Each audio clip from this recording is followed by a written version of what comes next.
Hello, everybody. Hey, welcome at Mediamatic.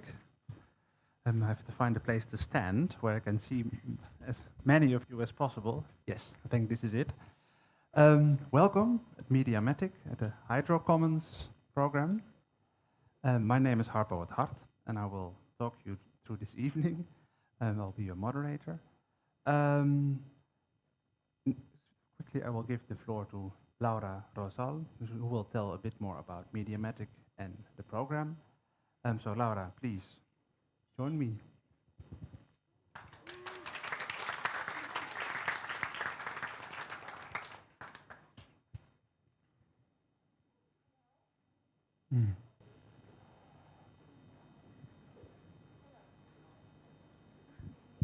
Riis.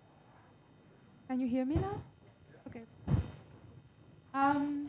Also, welcome so much to Mediamatic. So nice to have you here this evening. If this is your first time here, I would just really love to start with some practicalities. We have a cat here, as you can see, Mitzi, our house cat. Also, some important things to know as well. We have a decompression room available, so at any moment you feel overwhelmed or you would like to use it, please, you can just contact me or any other member of the staff, Ina over there or Gray over there, if you would like to use it. We also have some welcome drinks available downstairs, and after this talk, this roundtable with the amazing artists and moderators, we are able or we can explore the whole building. For that, there are several time slots that you can use to visit the different studio spaces. Don't worry, if this is your first time here, this place is a bit of a mess. So after the roundtable, we will make sure we can guide you through the spaces.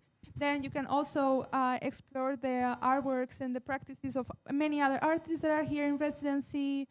So yeah, I really encourage you to just walk around and explore a bit more. Afterwards, for us, this is a really special evening. Since we started a new program talking about the Hydrocommons, a concept that Job is going to explain way better than I could ever explain. But basically, for us, it's such an important way to explore this. So we've been here by the banks of the eye more than a decade as Mediamatic, as an organization. And now we're trying to make a collective effort with the artists and practitioners that we work with to try to understand the more than human world that is surrounding us. We do this through embodied research and through our residency program. So yeah, I think I will just give the floor to Harpo to start with the roundtable. And please feel free to ask any questions you may have. We will really love your feedback. Yes. Thank you, Laura. Yes, so what we will do, we'll have a discussion with the three artists in residence, Enora, Cressan, Silke, Riis, and Marjolijn, Boterenbrood. And they will give a presentation about their work shortly. But before we do that, Koopman will tell something about hydrocommons, hydrofeminism, sort of the concepts behind it. But before we do that, I will introduce who I am. I'm Harpo at Hart. I just moved in here in Mediamatic with my organization, the Embassy of the North Sea. We are a collective of artists, designers, activists, lawyers, policymakers, and we believe that the North Sea should belong to itself, should be its own political entity that should speak in its own name, and therefore it needs maybe something like an embassy. It needs political representation, because we believe that non-human entities have their own, maybe even rights, or have their own way of being that is intrinsically so in a way, this is a performance. We are performing this idea of an embassy. We were opened 7 years ago in The Hague at the Langevoorhout, which is the very posh street where all the embassies are located. We have a flag that looked very official and very weird at the same time. And I think that is what we want to do, because we have a political system that doesn't include non-humans, and we think we need to change that. So that is weird and very serious at the same time. On the other hand, it's also research. So we are researching how we can do this, how we can listen to more than human voices and how we can make them heard in the political sphere. We did a lot of research project. For instance, we have done a project here in the Oosterdok about the eels in Amsterdam, which had the title "De Paling is ook een Amsterdammer." The eel is an Amsterdammer as well. And where we have, together with Thijs de Zeeuw, a landscape architect, he has designed an eel park. So what would be a park underwater that is only meant for eels? And the good thing is, even at the municipality, they went snorkeling with us, and actually they changed some policies. The quaysides are now more fish inclusive than they would have been if they didn't go snorkeling with us. So that is the kind of things that the Embassy of the North Sea does. So that's who I am. I want to hear also from you. So if you have any questions after everybody's presentation, please, we can ask them. Raise your hand. I will try to look around and see everybody. I will have to repeat them for people that are in the live stream. So if you ask your question, I'll repeat them. So yes, a question. Oh yes, yes. I'm an artist. I mainly work with sound. And the collective, there's a lot of people working there, but there's four of us that are sort of the core team that sort of are keeping the ship afloat and doing all the practical and organizing stuff, and I'm also one of those. So if there aren't any more questions, I would like to give the floor to Job.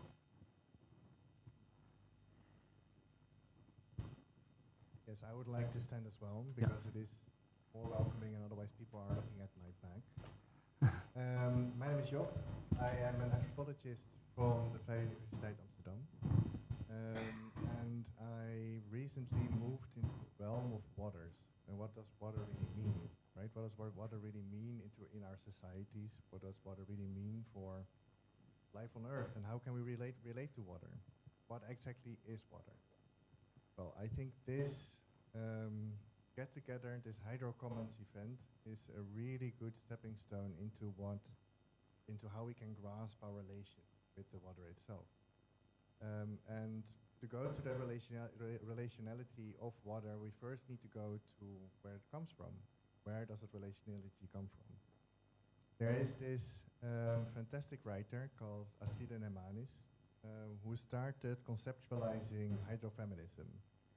And through hydrofeminism, they started to conceptualize the relationship that we have, but also who we are ourselves with the waters, right? She or they, in their work, call them bodies of water.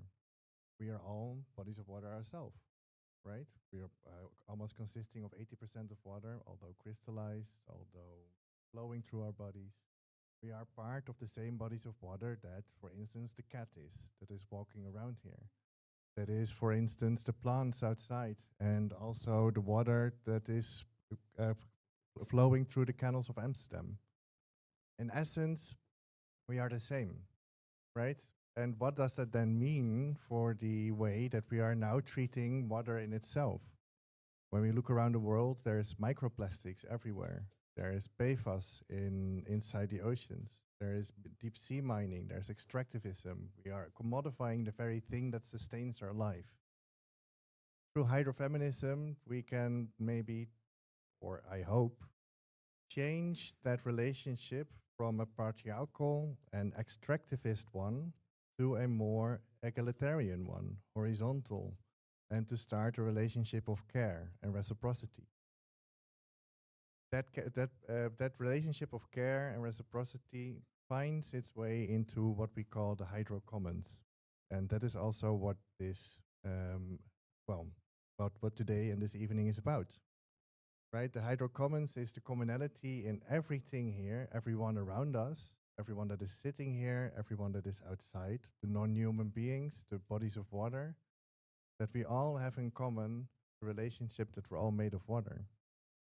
And when we think about that very concept that we're all made of water, then what, for instance, is the implication that in everything is microplastics, right? We're putting microplastics in our body. We're putting microplastics in the body of other beings. We're putting microplastics into the oceans, into the seas, into the skies, right? Because other forms of water, such as ice and evaporation and clouds, which also hold, for instance, the PFAS, are also part of that Hydrocommons, right? And through that commonplace relationality, we can start to imagine a different world. And that is, I think, most of the explaining that I have to do about the concept.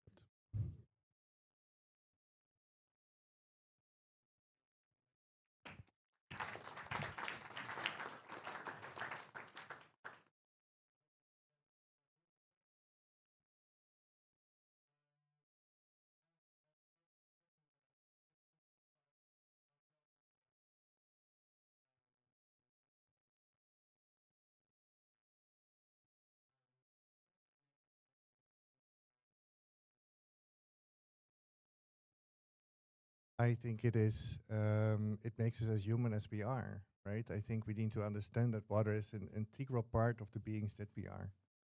As it is also an integral part of the beings, the non-humans, the bodies of water, such as the canals, such as the seas, such as the clouds, snow, but also plants and animals, right? We need to understand that within every single thing of those, there is a body of water, right? So it still makes us human, but we just learn how to relate differently to all these beings.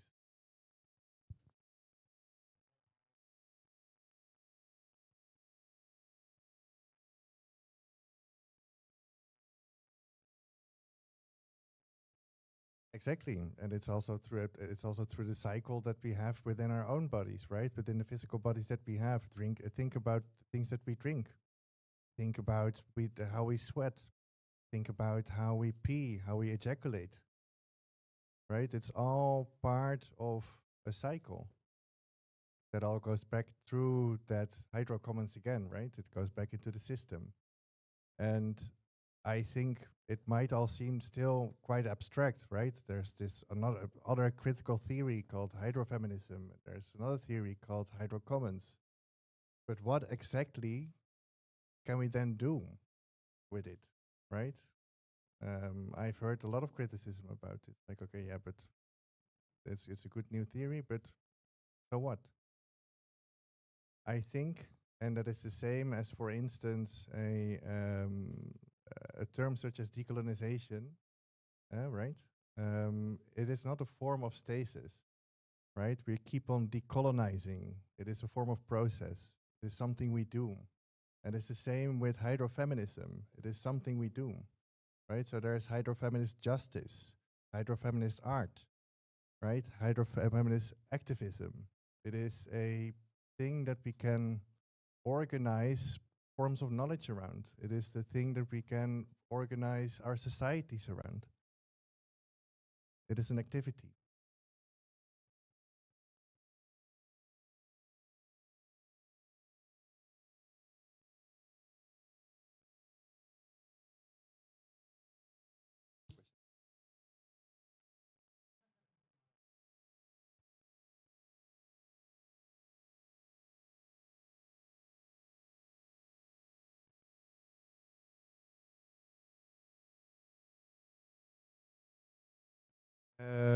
Let's begin with the most boring one, my work. I teach about it. I try to teach about it. I try to tell people about it. But then it is still telling, right, and teaching about something. I am currently developing a submerged methodological framework, right? How can we, as land-based animals, conduct research as social scientists or as post-humanists, conduct research on the water, right? And how can we relate with animals, with non-human beings, with the consciousness within the water, whilst we ourselves are submerged? That's how I integrate, for instance, hydrofeminism within my work. In my personal life, and that is more of an activist standpoint, I try to practice hydrofeminist justice. So what does hydrofeminism mean for my practice in terms of climate change activism? And what does it mean, and what does it inform in terms of basically a very communal thing of cleaning up my neighborhood, right? Really actively thinking about how these pieces of trash can land into the water. And I think starting from there, we can influence the cycle of water and also influence the hydrocommons.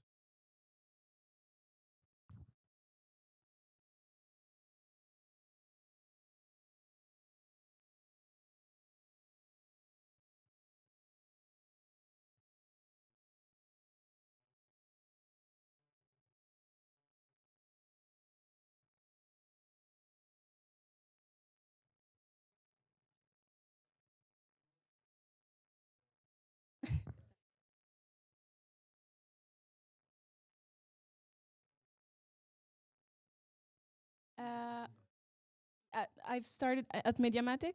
No, I'm a resident for 3 months, and I've started in mid-January until mid-March. So yeah, a little bit more than halfway, but yes. So my name is Enora. I like to. Can you hear me? Actually, I cannot. It's a bit confusing. Okay.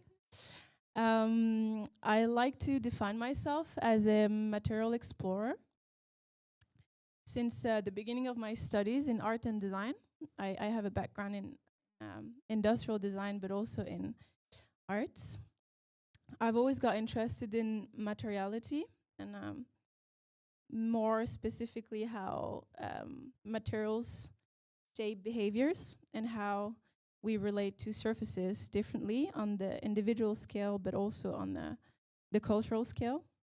So I've been working with a bunch of quite interesting and original materials, such as fish skin or organic peels, like organic plastic, made out of fruit peels, or residual materials such as dust or rust, to try and see how we could relate differently to things we tend to neglect or socially consider repulsive. But a few months ago, I realized that the material that we actually should change our gaze on the most was plastic. It's maybe way more boring, but actually deserves to be thought through a different lens. Because plastic is everywhere, of course, and it's a nice bounce that I can do on UYOP. It's in our architectures, it's in the furnitures and the clothes we wear, and of course, in the supermarket, it's like you cannot not encounter it in your day. But still, you don't see it really, or you don't connect with it the same way you would with traditional materials, for example. And what I try to do in my work here at Mediamatic is work around a notion that I made up, which is the affective obsolescence, that I define by the inability to create an emotional bond with the material of plastic that surround and define our current society. Because substances are not neutral, they definitely carry an identity that we project on them. And plastic initially, when it was first really spread in the 60s, had this idea of modernity and hope, of a promise in hygiene, accessibility, all of this. But now it really got relegated into this very common and almost fightable material, because it's, of course, in the waters, in our nature, polluting. So instead of maybe in design we see a lot of alternatives to this material that are necessary, like more organic ones or recycling it, I try to understand how maybe we could shift the perceived value of this material through different actions. So I'm starting here in the dock of Mediamatic. I don't know if you've been here before, but the canals of Amsterdam are bringing back a lot of waste that gets stuck in the docks here, creating an accumulation of plastic.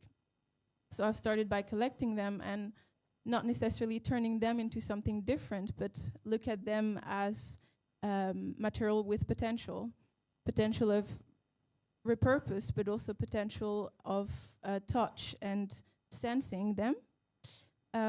So I went in many different directions that are not per se meant to create an object or something really physical at the end, but more so help people sense it differently and have a new apprehension of it. There's also some samples that I've brought here for you to maybe only through 3 different samples. They're like one that I've transformed a little bit, and some that I absolutely haven't, but just that I found interesting in themselves. I would like to make people start questioning their first impression on this surface, and maybe later on, when you drop by the Clean Lab, you'll have the occasion to also interact with other pieces. Yeah, I think I went quite fast on what I'm explaining it. It's like a bit. I don't know if you have questions already, or if you want to bounce on something. Well, thanks. First Sure. of all.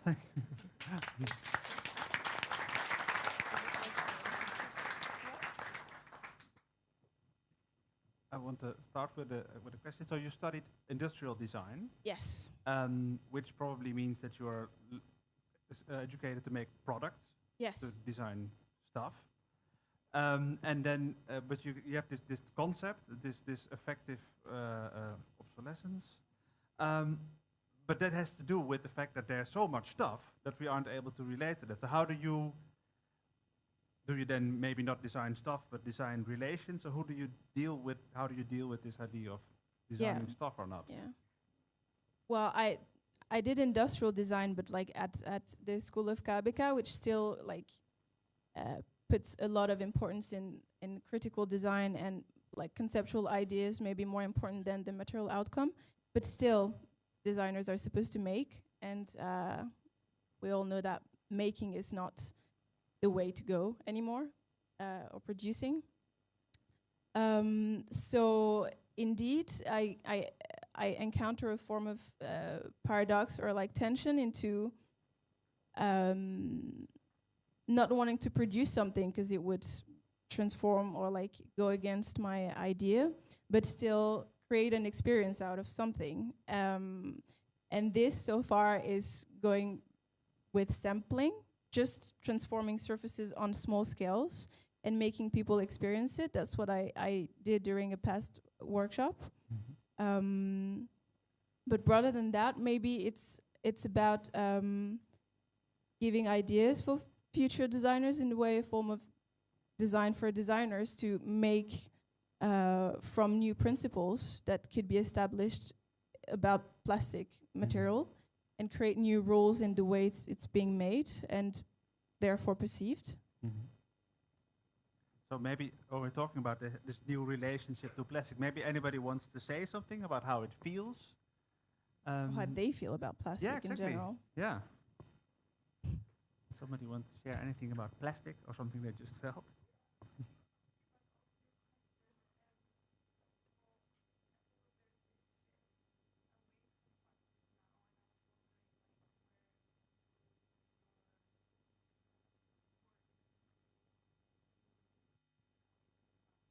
You mean a way as we want?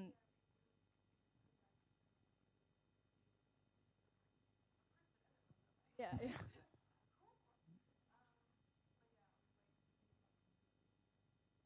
So I have to repeat the question for people Yeah, listening on. So no, don't worry. So we are shifting away from plastic. You have to pay for plastic bags and such. So there's this policy away from plastic. So how do you feel about?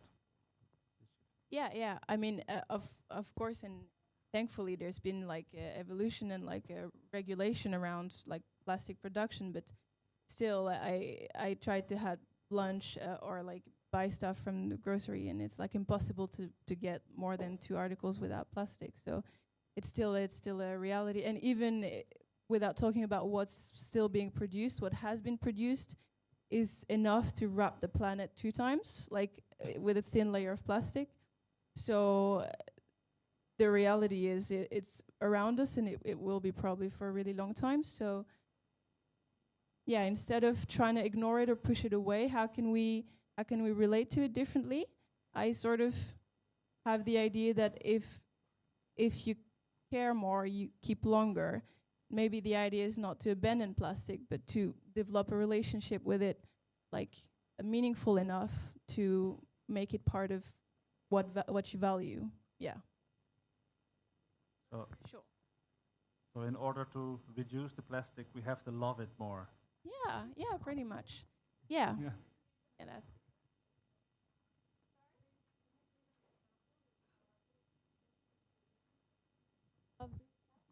Can you give relationship? yeah.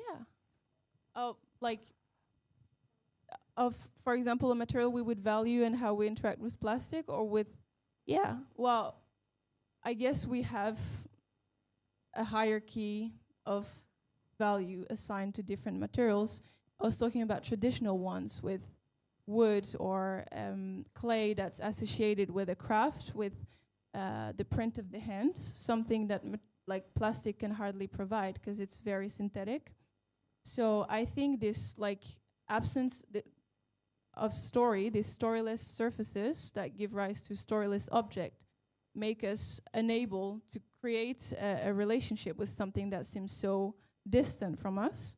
Whereas, for example, the wood like shows the trace of its growth and make us relate to something to build a story of its like past existence. And the plastic like eradicates all of this. So that's why, again, in the different samples I've displayed in the little exhibition, I tried to see what could be these traces within the plastic that could make us like raise the same interest as we do with wood or clay, because it's necessary to engage with plastic. And yeah, and so I don't know, plastic bottle, for example, to go back to your question. The plastic bottle, as before even being bought and owned, you kind of apply to it an idea of disposability. So the object is defined by its disposability more than its actual like materiality. And I think that the fact this culture of disposability comes first is something that should be like reinvested and reversed. Maybe there was, so is there another question? Oh, yes.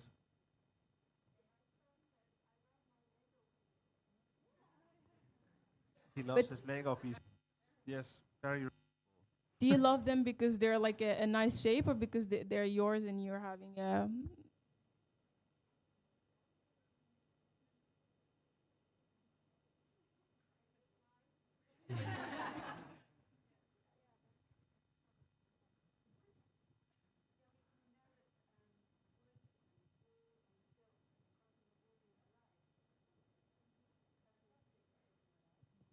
Yeah, that's it. That's a really ever been alive? Is the question. Has plastic ever been alive?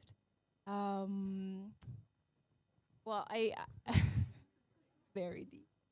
I think in the way it has been transformed, definitely, because like what it looks like, petrol, before it has been ever processed, has nothing to do with what we gain at the end. So creating a mythology or like a story around this storyless material would be starting from creating a lexical around what is dead, what is alive material.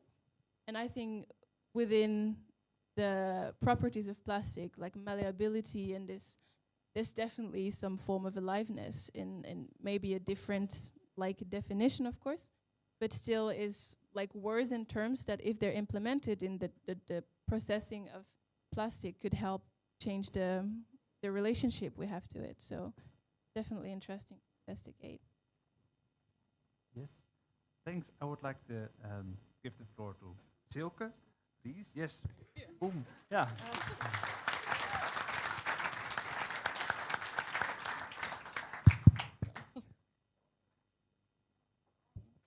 Hello. Hello. Yeah. So you're a sculptor and installation artist, and your interests are metamorphosis and mortality. as this read in your bio. Yeah, for this Um, project, yeah. So please Take it away. take it away. Yeah, hi everyone. My name is Silke. Wow, now there's being taken photos of me. I for Mediamatic, yeah, I'm working with metamorphosis. In general, I work with science fiction as an entry point to approaching and understanding biology, and I always try to look for these common grounds because I found that through finding a relatability in other species, it can quite often create more curiosity, and through curiosity, I believe at least, I can create a bit more empathy. So with my work, I try to create these otherworldly experiences to make you a bit more curious about what the hell is going on there. So for Mediamatic, here I'm also a resident for 3 months. So since the start of January until March, but I'm developing an installation that will be here for a full year. I work mainly with material natural latex, which is the sap from rubber trees, and it has a really nice plasticity. Speaking of alternatives to plastic.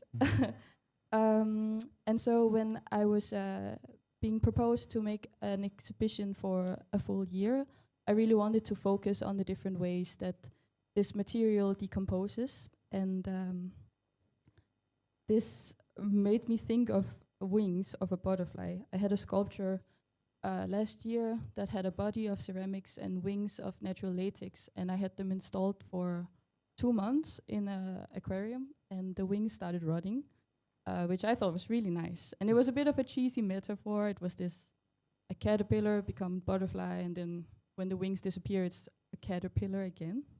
And I thought it was quite fitting here at Mediamatic, where it as an institution also has undergone this type of metamorphosis to scaling down and then blossoming again. Well, it's a lot of nice and cheesy metaphors here.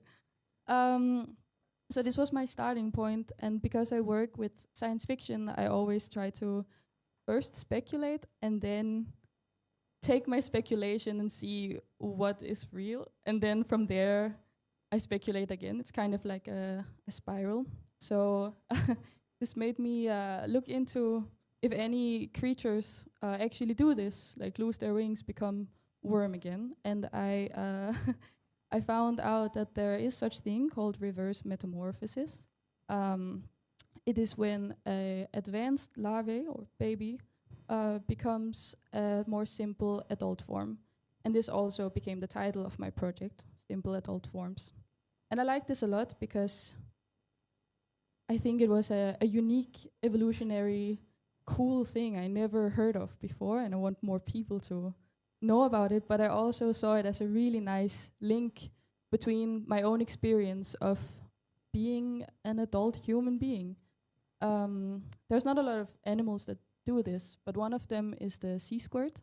And the sea squirt, when it's in its larval form, it is almost a vertebrate. It looks like a tadpole, and it roams around freely in the ocean, looking for a nice surface. And once it finds the surface, it can be the bottom of a ship or a big rock.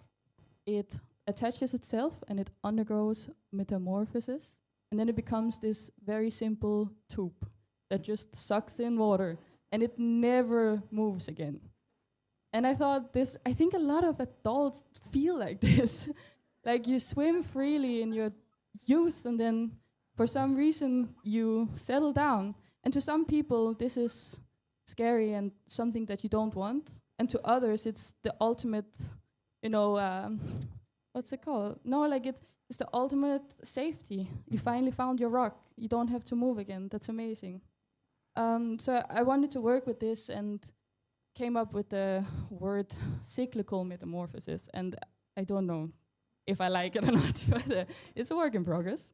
And this led me to looking deeper into it, because I felt there was something missing. It was funny, but I didn't really know how to link the sea squirt with butterfly, and I still like the idea of the wings. And I try to convince people that my work is a type of science communication. But I'm not a scientist. And up until this point, I also don't talk super much to scientists, but I thought I should change it. So I found this really beautiful, beautiful video, which is now part of the installation as well, which was in this scientific article that proved in 2024 reverse development in ctenophores, which is a comb jelly, not a jellyfish, but a comb jelly, different thing.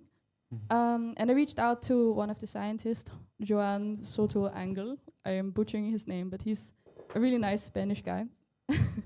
And this article, it's different from reverse metamorphosis because there, it's like still a linear experience. It goes from baby to adult, and then that's it. But reverse development is when a fully formed adult, because of a stress in its life, goes back to being in its larval stage. So it can actually do this back and forth. And I had a talk with him, which was super lovely, and it kind of like clicked the project a bit for me. This was last week, so it's pretty fresh. It's a work in progress. And he said, oh yeah, now I'm getting ahead of myself. So the thing I thought was really interesting, I'm sorry if I'm talking too much, I feel like, yeah. The thing I thought was really funny about this was that this comb jelly was an adult, and then it got stressed, like they gave it was starvation and injury, and then it became a baby again. And I thought, wow, that's relatable. This whole project has felt like that for me. And I said this to Joan, and he said, yeah, when they shared, the video kind of blew up on Instagram and Facebook, and in the comment sections, this was like #1 comment, like, oh, when I'm stressed, I'm also just a baby in bed. I also become larvae again. And he said, yeah, he found it funny, but he also thought that it kind of misses the true point of this, because the comb jelly, it doesn't just revert and then it's like a baby that can't do anything. It's actually a survival mechanism, because when it's in its larval stage, it can it's a predator. It hunts, and it needs way less food to eat and to survive, and then it can grow back. So actually, it kind of like demolished this hierarchy that I even had myself about. Oh, when you're a baby, or like I keep saying baby, it's because there's a baby sculpture in my installation. But it's when you becoming smaller is not necessarily worse than being big.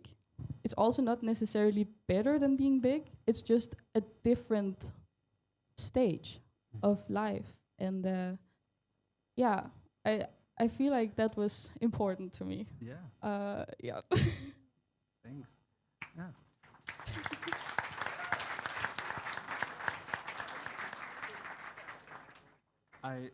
I think you're one of the very few artists that call themselves science communicators, and I think that's very cool that you do that. Thank you. I want to talk a little bit more about the material, because the latex is very important to your work.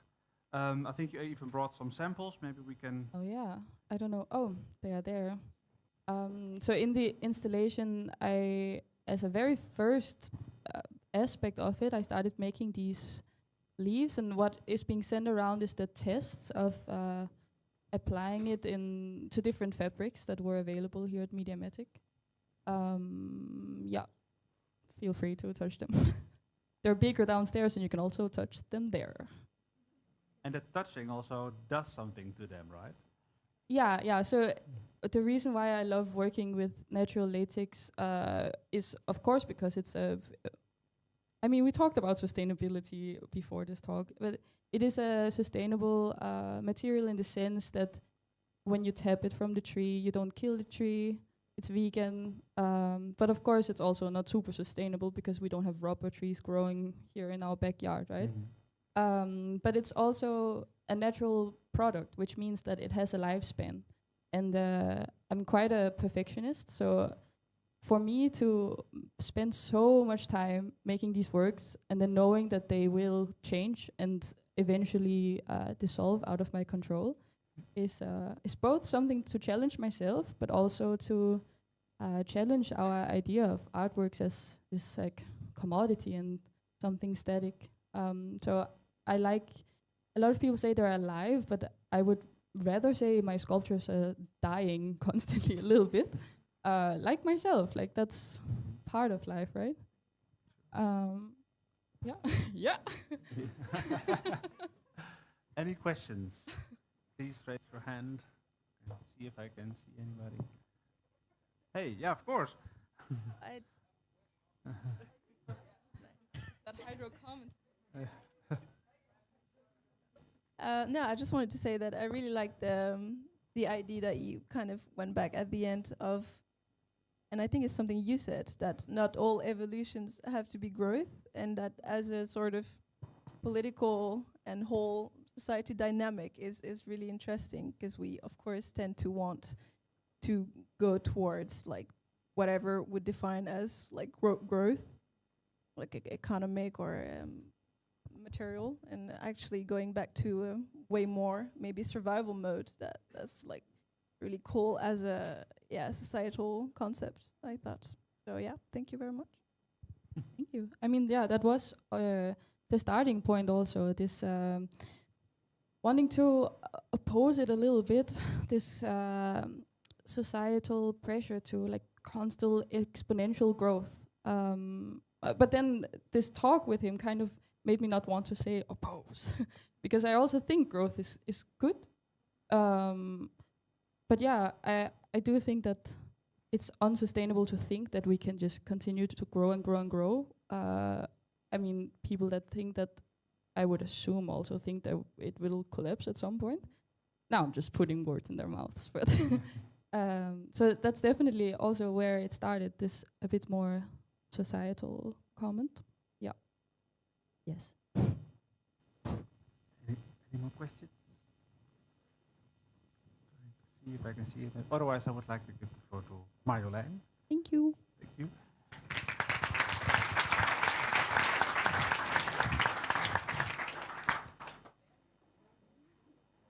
So, Marjolijn Boterenbrood is a multimedia artist. She is getting all her media out.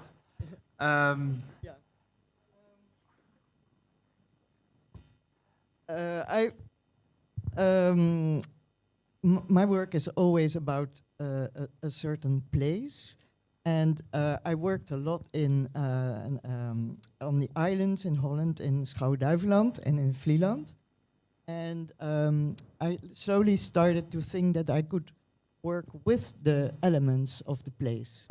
And one of the things I try to do is let the water and the waves and the wind make its own work. And one of the things I tried was hanging pieces of linen on the water, and it worked very well. It was grown fully of mussels and all kinds of strange animals that I didn't recognize.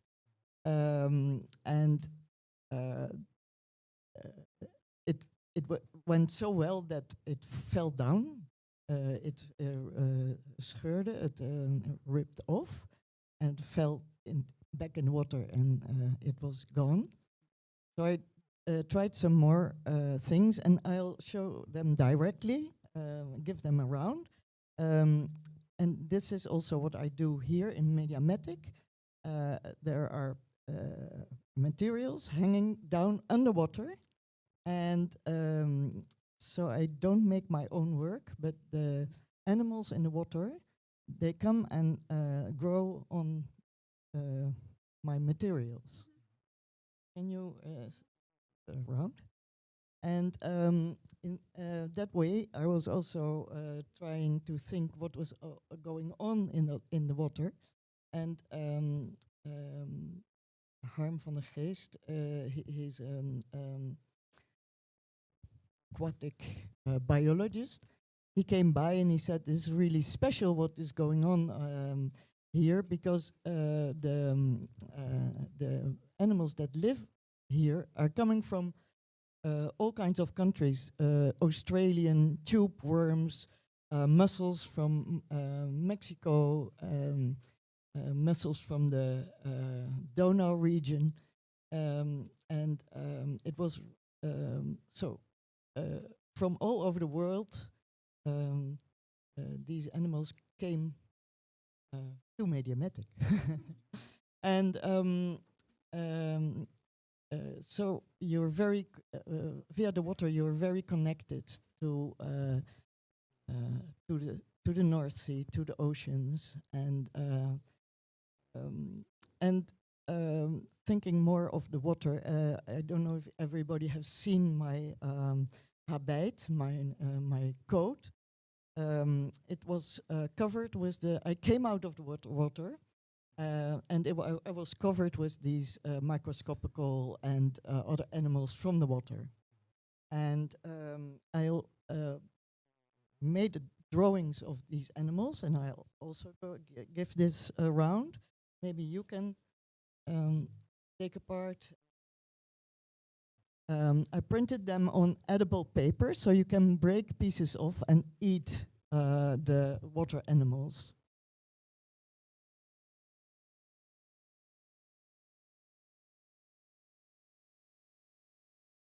And I'll put the coat on in a few minutes.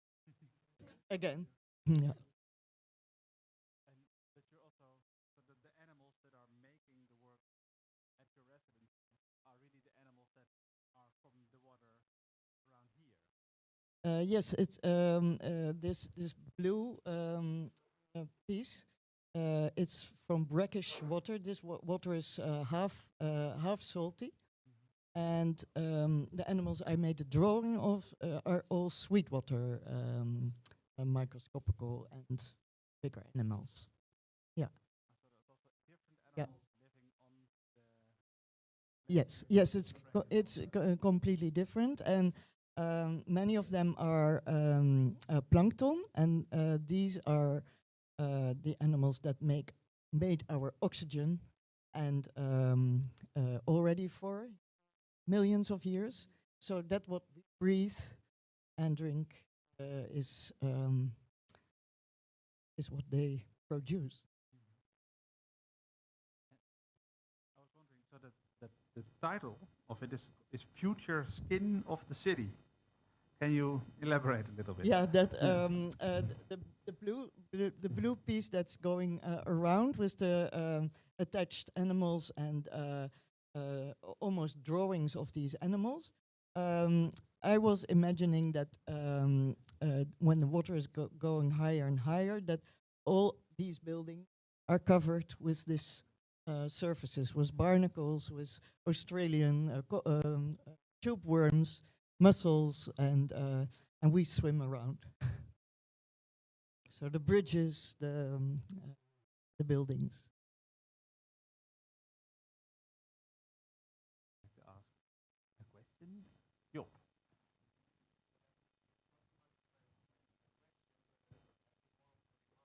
Maybe you can give him the mic. No. Not so much of a question, but more of a remark and a thought experiment.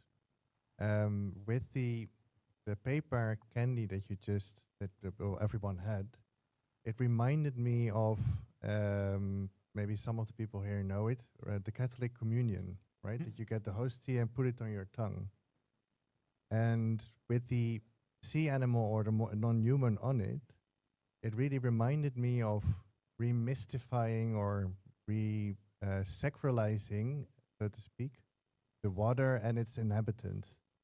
And I think that is beautiful, because I think that is also the only way forward if we want to restore the relationship, right? To resacralize the waters and the communities that are living in the waters, to create that respect again. And I really thank you for it. I really liked it. Thank you. Yes, and of course, when you eat it, you are also a part of the surroundings of that. Yeah.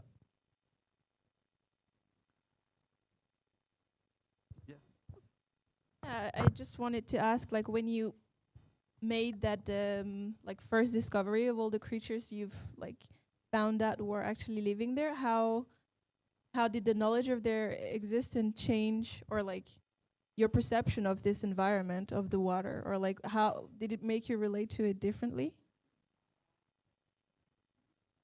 Yes, completely. Because of course, you can see when people throw their bikes in the water and they are pulled out, that they are grown.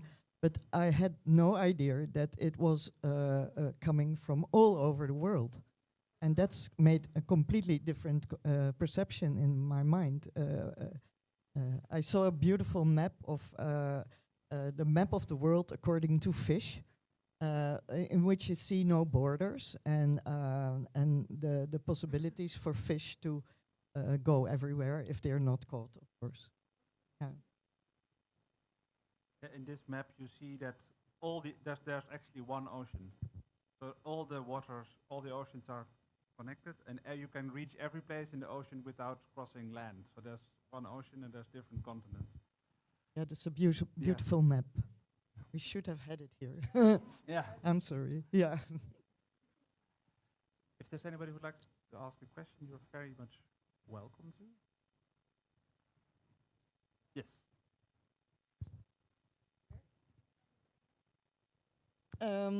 It's called the Spielhaus projection. Yeah, and I find it like the world map according to fish.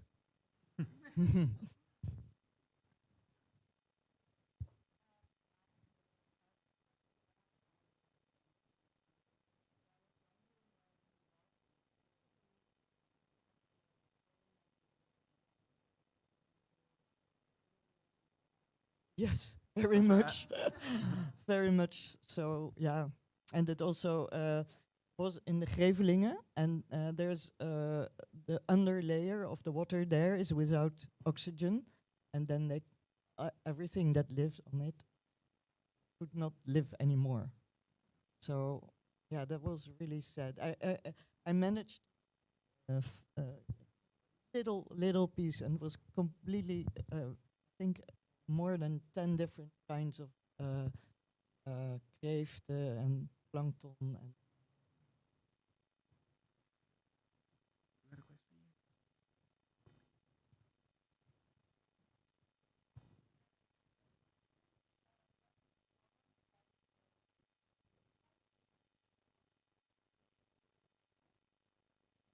It is edible.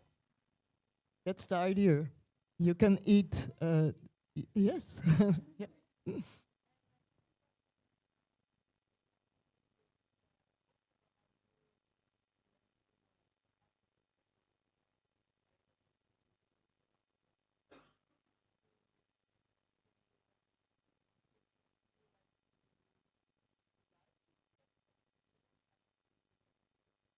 I have to quickly repeat the question. So how do you relate to scientists? I'm very curious to hear of them. I'm not so much of a scientist myself, and you're the zoop here, the aquatic biologist, and you immediately, I called my drawings kiezelwieren. I don't know the word in English. Diatoms. But you immediately saw that it was not at all. Nope. Oh, pardon. The water. That it was not at all in one collection of that. It was all kinds of different things, and so I'm very curious to know more, but I don't work from that perspective. Yeah.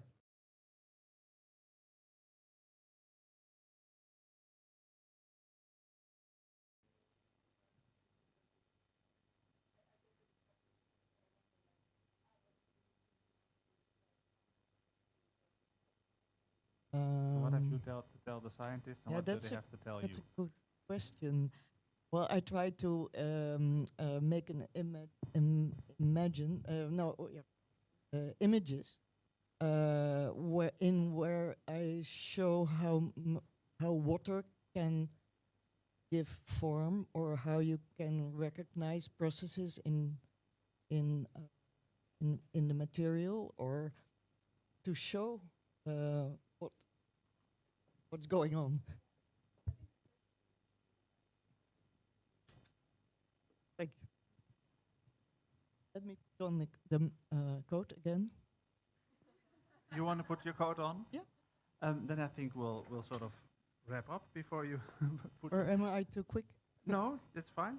I just want to just ask one final question, because well, you are sort of halfway, or you are even at the beginning of your residency. So there's a bit of residency still left, and I mean your works are about speculating about futures. So maybe we can speculate about very near future. So what is the rest of your residency looking like? What are you looking forward to? Yeah. I'm going all three of you. So yeah. I'm going to work with Mark Eiterman next month, and then the last weekend of March, it's a public show in the bar. Mm-hmm. And after that, I work with Mi Ji Lee. She is a sound artist, and the final part of this year, there will be also a kind of exhibition about the whole process. And I will dive in the water and dive back with the coat to the water, and we'll see what happens. Looking forward. I will be developing these stressors for the audience to stress the installation and accelerate the reverse metamorphosis that will happen with the installation over the year. So the idea is now downstairs there is two spray bottles that you can mist the work with. And it has a scent that our dear Frank, I don't know if he's here. Yes, over there. He's here. Yes, he developed the smell for me now. But I want to additionally add one or two, inspired by this article where they put stressors, like just negative ones, I guess. I mean, a stressor is always negative, but yeah, I'm gonna develop scents, and so that you can mist the sculptures and add more things. Woohoo!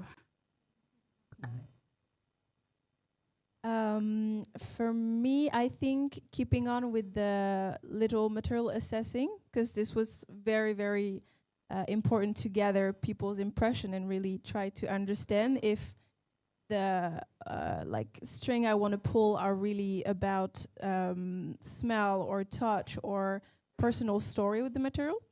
And as a material project, I think I would like to work on maybe a specific plastic item and work on its hypothetical biography and a way to narrate, maybe fill up the gap that I'm describing between a specific material and see how this story and mythology of plastic could be expressed.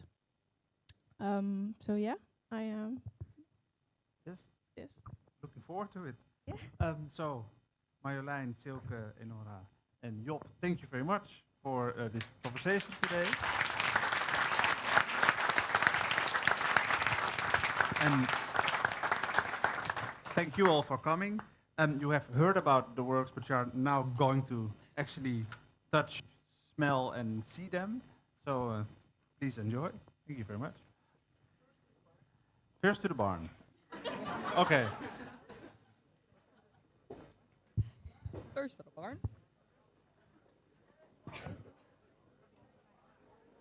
I don't.